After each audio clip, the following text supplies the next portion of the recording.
आज आपको बहुत इंटरेस्टिंग बात बताती हूँ। जब बहुत छोटे हुआ करते थे ना, तो पनिशमेंट मिलती थी कि जाओ कोने में जाके खड़े हो जाओ और कान पकड़ लो, ऐसे ही खड़े रहना। कई बार तो यूं करके भी पकड़ाया जाता था, और या फिर और जोर चलता था तो मुर्गा बना दिया जाता था। पनिशमेंट में मुर्गा बनो। इससे मालूम है क्या एडवांटेज होता था? इससे ना हमारा कंसंट्रेशन अच्छा होता था।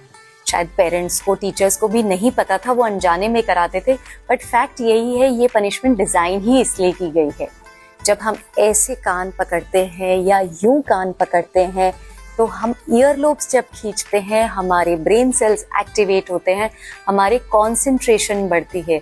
जब आप मुर्गा बन जाते हो तो आप एक ही जगह पे फोकस करके देखते हो, उससे भी आपका फोकस बढ़ जाता है और आपकी मेमोरी अच्छी होने लगती है। जिन लोगों ने भी बचपन में बहुत शैतानियां की है ना, आज वही लोग दिग्गज बने हैं।